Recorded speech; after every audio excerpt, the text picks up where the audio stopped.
Hey guys, welcome back to Wellness Wednesday. My name is Aimee Peters. If we have not had an opportunity to meet yet, I am a health and wellness coach, helping people in all areas of their health, whether it be physical, whether it be mental, or maybe even financial. But I am here to help people be the healthiest versions of themselves, and I'm happy to be here on this call with you. And tonight we're going to talk a little bit about healthy movement. What does that mean? What is healthy movement? So most of you who are going to be on this call are part of Virginia Wellness's GLP-1 program. So you are utilizing GLP-1 medications to help you either stop food cravings, or maybe it's helping you with the brain chatter, or maybe it's helping keep you fuller so that you're not having those crazy cravings and obsessive thoughts. So, but it's not just a quick fix or a one-stop shop fix. It is definitely dependent upon, success is dependent upon changing everything in your life. So not just what you eat, because nutrition is definitely a key point, but it's your relationship with food. It's how you're thinking about things, but it's also part of that is going to include physical activity, because once you lose the weight, you want to make sure that you are keeping the weight off, right? So therefore, proper nutrition is important, learning how to eat while you're utilizing the medications.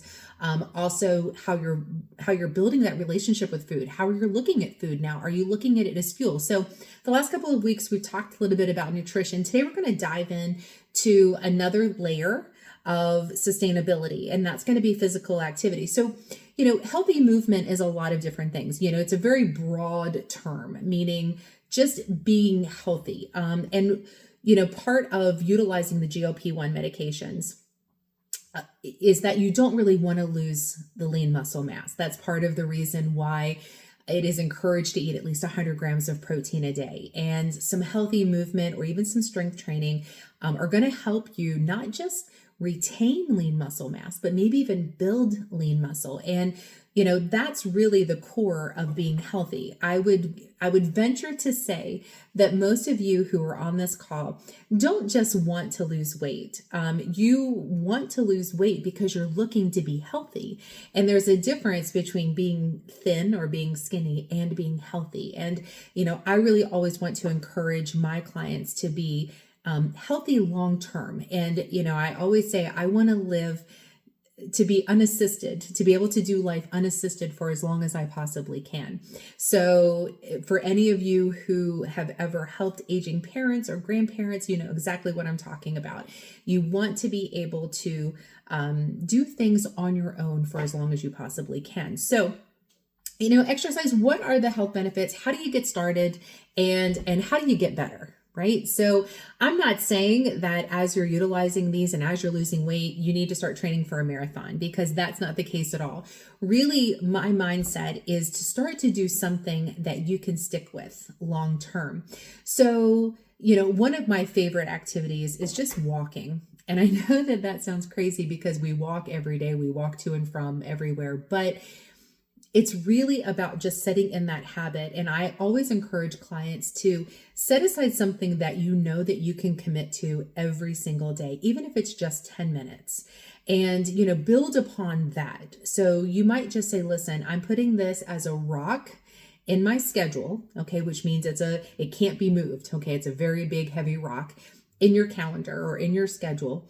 So you either do it, you find the time, you don't hope you can, find the time, you make the time, I guess I should say. You make the time to spend 10 minutes going out and putting just some earth under your feet. Okay. And this can be a treadmill as well, but I find outside is great because you're in nature and you have fresh air and, you can see things and you've got all of the, just the world, around, like the sounds and the smells and everything associated with being outside, and nice deep breaths in, as opposed to being in a closed room with the noise and the roar of the treadmill. So, but 10 minutes a day is really all I ask to commit to in the beginning, and just do 10 minutes of walking. It could be down to the end of the road and back. It could be just on the treadmill for 10 minutes.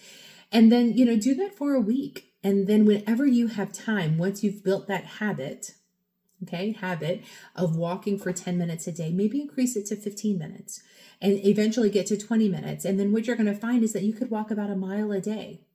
And every little step that you put forward is helping you become healthier because it's helping you mentally as well as physically. And that really is the key to long-term sustainable health, is to really get the mindset right and to build that habit mentally so that physically it's not an effort for you. It's just something that you do. It's just second nature to what you're already doing. So many people strive to be fit. I mean, fitness, after all, it's synonymous with health, right? People are thinking, I want to be fit because that means I'm healthy. But, healthy or physical fitness looks a lot different on a lot of different people, right? It could be anything from a ballet dancer to a gymnast, to a marathoner, to a sprinter, to a kayaker, right? Anybody, who does physical activity. It could be a boxer, we like, wow, they're really physically fit. But it doesn't always look the same on every single person. And it's not just synonymous with like the way that we look or even what sport we take on. So having a high level of physical fitness, meaning something that you do consistently on the daily, which is super important, is just being consistent with what you're doing. You're going to find that you're going to be at lower risk for chronic disease. You're going to be able to manage your health issues a lot better. And it's going to help promote functionality and mobility. Okay. This is where I'm talking about living unassisted, right? So throughout one's lifespan, you want to make sure. So our bodies are meant to move. Okay. They're meant to function, and get us around on this earth. And obviously that's going to happen if we are more physically fit. So what does it mean to be fit? Okay. So there are 5 different levels of fitness. Okay. I'm going to go through these with you, and I have to write things down so I don't forget. So there's cardiorespiratory fitness. Okay. That is your VO2 max, which is a commonly used measurement to tell you like what is your uptake and your utilization of oxygen. All right. So it's something that's directly related to your health and your quality of life, because as you're taking in oxygen, it's feeding your tissues. Okay. So your VO2 max, that's cardiorespiratory fitness. Think aerobic. Okay. Think of getting your heart rate elevated, that kind of thing. Then there's muscular skeletal fitness. Okay. That's muscle strength. That's endurance. That's power. Think strength and force. Okay. That's muscular skeletal fitness. Then we have flexibility. Okay. This is where, as we age, this gets a little bit more challenging. That's the range of motion for joints. That's bending over to pick things up. That's reaching above our heads to grab things out of our kitchen cabinets. That's bending over to tie our shoes or cut our toenails. So flexibility, super important. Balance. Again, something we struggle with as we get older, and I struggle with this too. But balance is what keeps us upright. So the ability to be able to stay on our feet. And, how many of us have been around loved ones that are fall risks, right? They're a little wobbly. It's like, my dad is like this sometimes. I have to walk behind him. A lot of times I'll walk behind him as if I'm walking behind a 2-year-old or, a toddler that's just learning how to walk. So, its stability is really a big deal, because as we get older too, when we do fall, the risk of injury is greater. So again, we want that stability. And then of course, the last thing is speed. Like, how quickly can we move? How quickly can we get around? I'm not saying that everything has to be a race, but sometimes we want to be, efficient with our bodies. So there's physical activity, and then there's exercise. Okay. So physical fitness is a set of attributes that people have that determines our ability to carry out tasks with vigor and alertness. All right. So cardiorespiratory endurance, muscular strength, body composition, and flexibility are how we measure our fitness. All right. So let's dive in a little bit deeper to those. So the different types of fitness. So there's aerobic exercise. So that's going to be the foundation typically of a lot of exercise programs: jumping jacks, running, burpees, things like that, which are going to increase our breathing rate, which is going to increase that VO2 max, right? The oxygen that's put out to our tissues, but it's also going to build heart strength, as well as lung strength. So I do believe that walking, if you just want to go out for a nice casual walk, do that for 10 minutes a day. And maybe gradually you start to pick up the pace. Okay. So that, you are breathing a little heavier. I'm not saying get out of breath, get dizzy, pass out, fall over, like none of that. But just getting oxygen, deep breaths into your lungs, and just putting movement in, maybe getting those arms moving just a little bit. But you should still be able to carry on a conversation. So if you're walking with a friend, you guys should be able to be talking while you're walking. Okay, so that's one thing that you want to keep in mind. Aerobic exercise includes things like brisk walking, running, cycling, swimming, an aerobic fitness class, maybe step aerobics, maybe kickboxing, tennis, dancing, of course. And it could even be like tennis, pickleball, or even yard work or jumping rope. Like anything like that that is increasing your heart rate is going to be considered aerobic or cardiovascular fitness. Okay.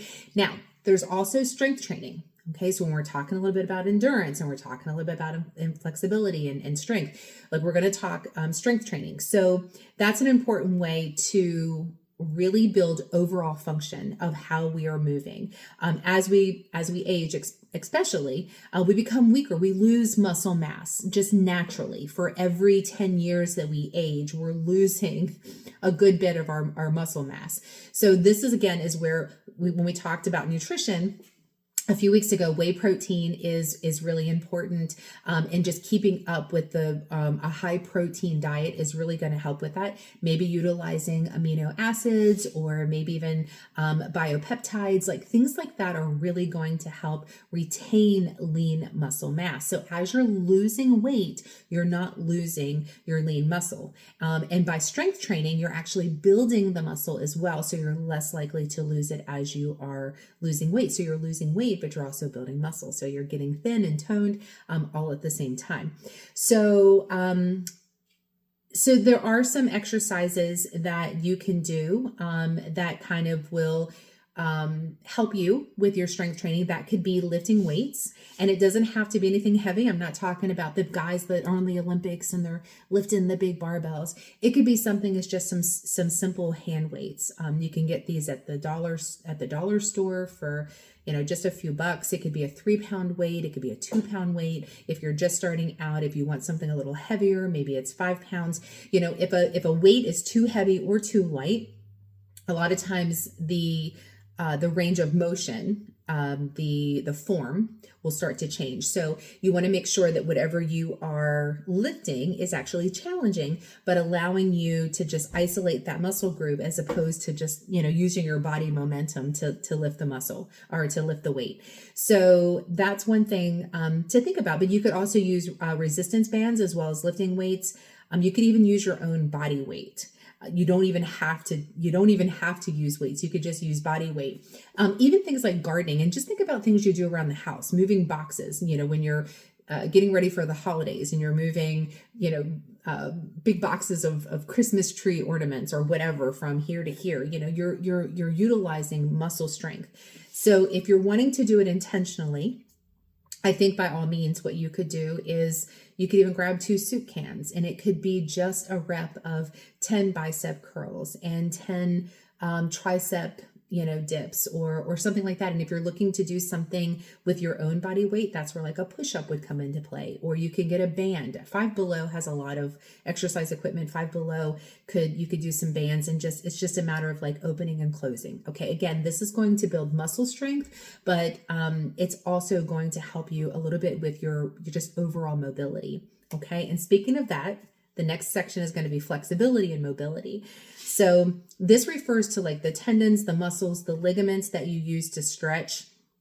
It's about having full range of motion. Again, you want to stretch up so that you are, you have that full range of motion so that your arm just doesn't go up to here, or, that when you bend over and you can stand up. So, just a toe touch down and up, and just practicing that stretching, sitting on the floor and just doing some intentional stretching to stretch out those ligaments. I always say use it or lose it. And as you get older, you have a tendency to lose it. So that's why we always say good posture is good.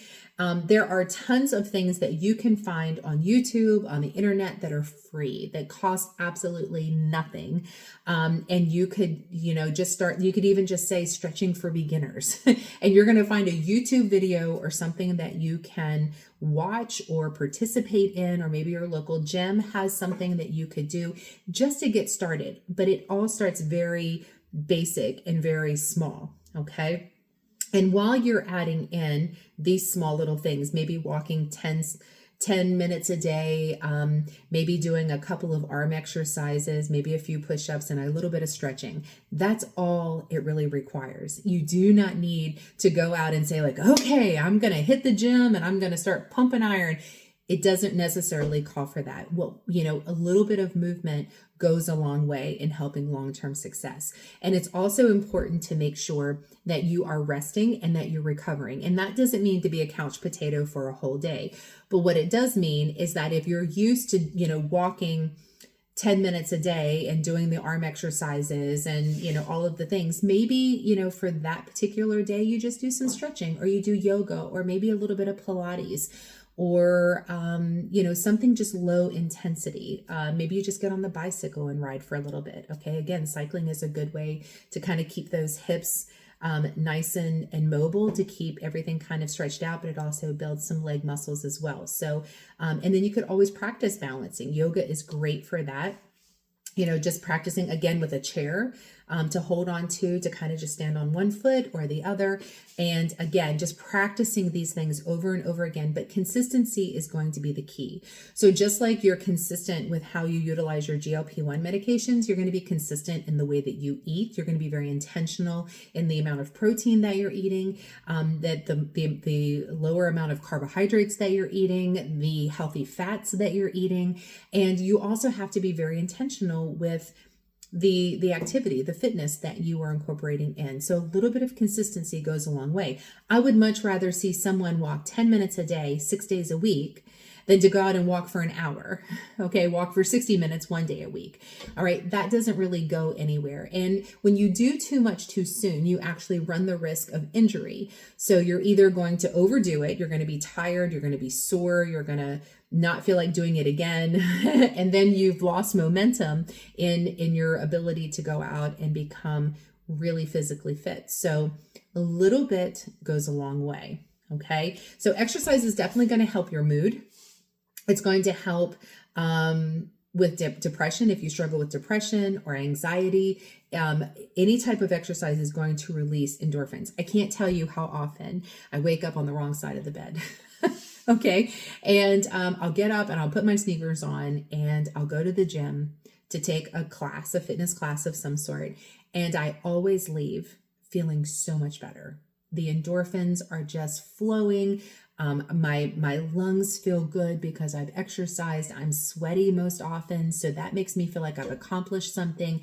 And then a lot of times that will set the tone for the entire day. If you get up and you can do a walk or do some sort of activity first thing in the morning before you head off to work, a lot of times your whole day is going to go better. Your food choices are going to be better. The way you think about things are going to be better. Your mood and your attitude are going to be better. So that's one thing that I definitely encourage, but maybe your lifestyle doesn't allow that. Maybe you have to do it in the evening, or maybe you have to do it later in the day or in midday. And that's okay too. Again, consistency is where it happens. Consistency is what's going to make it work for you long term. So it doesn't matter when you do it as long as you do it. Now, exercise is also good for sleep because it's going to regulate your sleep cycle. It's going to help you have a restful sleep. It's going to help with mental alertness during the day. But for some people, exercise late at night can actually disrupt sleep. So if you're doing anything too vigorous or too aerobic, maybe even, or too much late in the evening, right before bed, you might notice that it kind of interrupts your sleep pattern because maybe you have those endorphins flowing and it doesn't really let your mind settle. So that would be the only setback that I would say happens typically with late night exercising. But, as long as it's happening anytime during the day, I feel like that is going to be the best. And exercise just, it helps promote long-term health. And, again, if I asked most of you, if I talked to you individually and I asked if you were looking just to lose weight for, something, a quick trip, or are you planning on losing weight because you want long-term health? I would venture to say, and I would bet if I were a betting woman, that most of you would say, I want long-term health. I want to become healthy. I'm tired and frustrated and I'm feeling all of the things, and I just know I want this medication to work, and I want to have long lasting results, and I've done all the diets, and I've done all of the things, and I've joined the gym memberships, and I've done all of the programs. And I'm telling you that it's not, again, just one thing. I could go to the gym every single day, but if I don't change how I eat, or if I don't change what I eat, or my relationship with food, I'm never going to have long lasting results. Just like if I change what I eat and really, cut calories and kind of do a deprivation diet, but I'm not working out, or I'm not changing my mindset with what I'm eating, I'm going to gain the weight back, or I'm going to lose muscle in the process. So, it's really the trifecta of incorporating in a healthy mindset and physical health, as well as, just incorporating all of it in together, right? Healthy body, healthy mind, kind of coinciding together. Okay. And of course, exercise is good for chronic disease. Anything that you're dealing with. So some chronic health problems are like osteoarthritis, high blood pressure, type 2 diabetes, even MS, Parkinson's, dementia. Even if you've had stroke or if you have cancer, physical activity actually can help. So it decreases pain. It can improve insulin sensitivity, blood sugar control, promotes quality mobility, improves heart health, lower risk of other chronic diseases. And of course, like we've already talked about, it's going to help you with your mental health. So again, you want to incorporate in exercise as healthy as you possibly can. And, so a lot of times I'll say, if you're just going to start out walking, you don't really have to consult your doctor, probably, unless your doctor has said do absolutely no physical activity at all. But, most doctors, I believe, would say, come see me if you're going to tell me you're not going to exercise, because they want to promote well-being, optimal well-being. And even though it means you may be coming off of medications at some point because your BMI is lower, or maybe because your blood sugar numbers are regulated, or maybe your cholesterol levels are now in line, you no longer need those medications, right? So the doctor doesn't get to prescribe those anymore, but you're feeling better, and you also are healthy. And a lot of times doctors will say, yes, we want you to eat right. We want you to exercise. Okay. You're going to hear that over and over again. But what you want to make sure is that the level of exercise meets where you're starting from. So again, if you've not exercised before, you don't want to go out and run 26.2 miles. Okay. No one's going to run a marathon without having put some training into it. But you want to start small. Again, this is going to avoid risk of injury, or frustration, or fatigue, or all of the things that are going to make you feel crappy. You're going to go out and think you're going to do this, and it's going to make you feel better, and it's not. So you want to make sure that you ease into it, just like anything else that you do in life. You're not going to never ride a bicycle before and, jump on a 10-speed race bike. Okay. So we've got to go through that whole training wheel process. And then we need someone to hold the seat as we're pedaling down the road. So that's what I'm saying. As you're doing this, you need to make sure that you are taking it slow and get to that level. And if you feel at some point, then it becomes easy. If you've done it for a week and you're like, okay, that was pretty easy. I'm not real sore. I really enjoyed, walking for 10 minutes a day, bump it to 15. Okay. Set your alarm for 5 minutes earlier and go out and walk. And a lot of times, the biggest thing, sometimes, especially because fall is coming, and with fall comes winter, and it's hard. I think you lose your mojo sometimes when it's dark in the morning, when the time changes and it's a little darker. And I always say it's just a matter of putting on your sneakers, your shoes. Okay. That's just the step. That's just the only step you have to do. I'm not saying you have to get up and go to the gym. What I say is get up and put your sneakers on. Okay. A lot of times that's all I need. I just need to say, Aimee, put your sneakers on. So that's what I would encourage. It's that small little micro habit. That's what these little micro habits that you do to help you. And, another way to get extra steps in, speaking of micro habits, would be, for example, if you go to the grocery store or Walmart or Target or Lowe's or Home Depot, wherever you go, park out of the parking lot, like park out far away so that you're having to take intentional steps in. Take the stairs instead of the elevator, right? You've heard this before. Like there's lots of different ways that you can sneak in exercise or walking without even it being super intentional. It's just part of who you are and what you do, and it just becomes second nature. So, how much exercise do you need? I say about 150 minutes a week, which is 20 minutes a day. 10 minutes of that could be walking. The other 10 minutes of that could be strength training. It could be yoga. It could be stretching. It could be anything.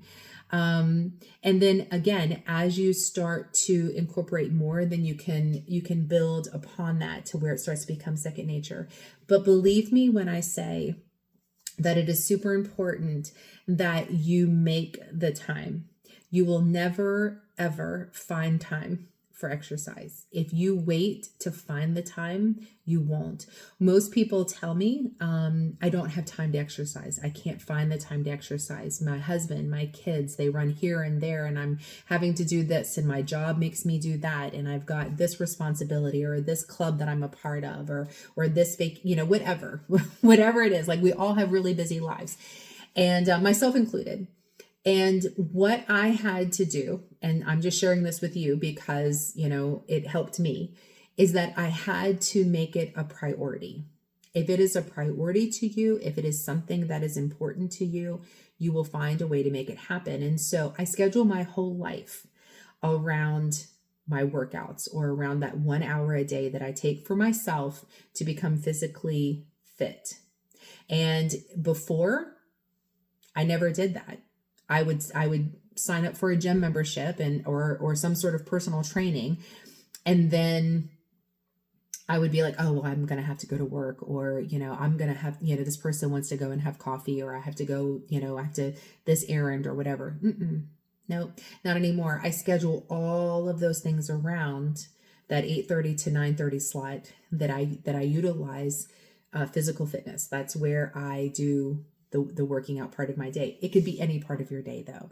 But if it's important to you, it will become, again, a rock in your calendar. It'll be something that you're like, I can't move this. So my entire other life has to be around. Sometimes that means I have to get up a little earlier to do paperwork, or maybe that means I have to stay up maybe a little later to, finish some work on the computer, or to make those phone calls that I need to, or maybe I'm having to make phone calls in the car as I'm going from point A to point B.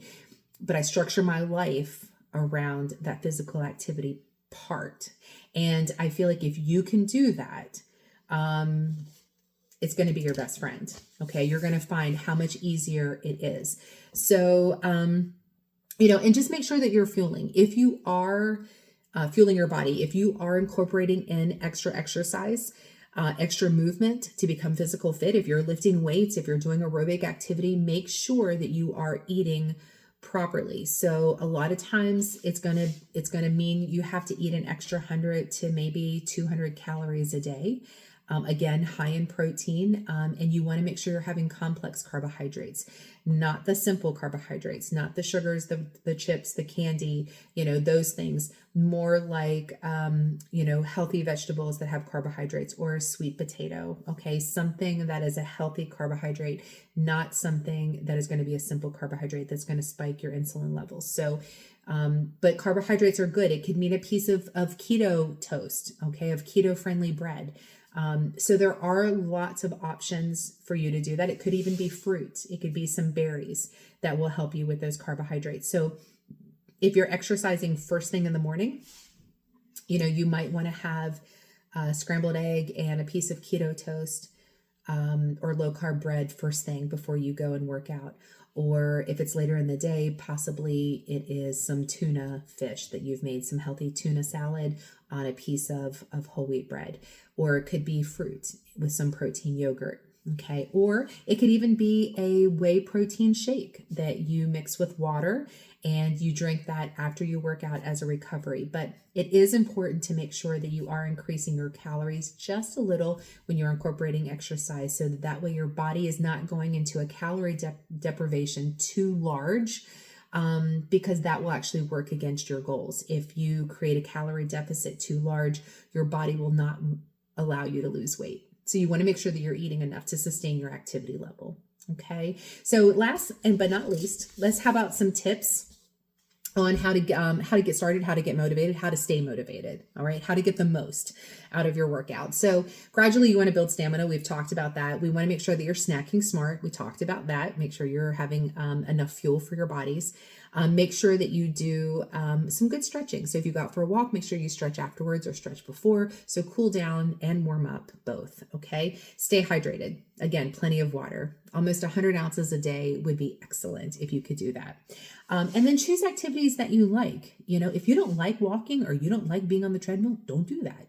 Get on a bicycle instead, or get on a Stairmaster, or, you know, do something that you enjoy. You don't do an activity that you don't like, because then you're not going to find the motivation to do it. But if you find something that you'd like to do, like dancing or some sort of step aerobic class, like if you enjoy that, if that brings joy and you actually, you know, have fun doing it, or Zumba, that's what you're going to want to go and do that.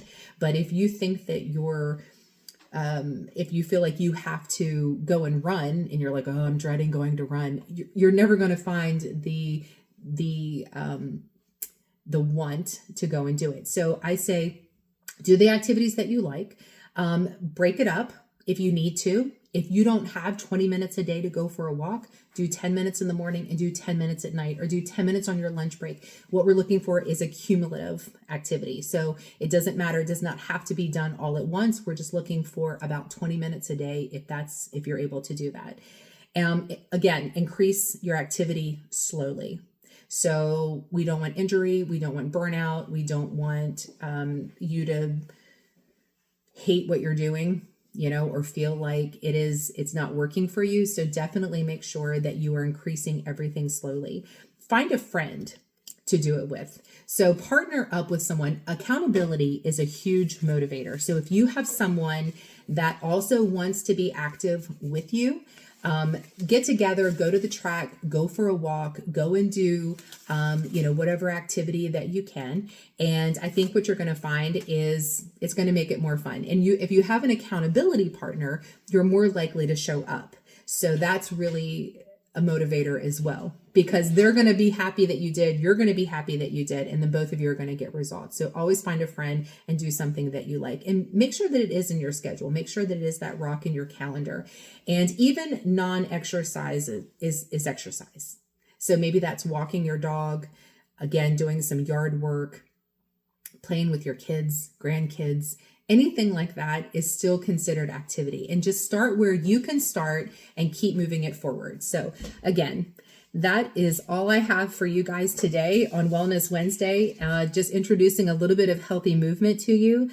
Again, these girls here at Virginia Wellness are excited for your health journey, excited to see the results that you are having and incorporating all of this in. If you would like any additional one-on-one coaching or any additional one-on-one help, please feel free to reach out to me at any time. Again, it's Aimee Peters on social media, and I look forward to seeing you guys next week. Have a great night.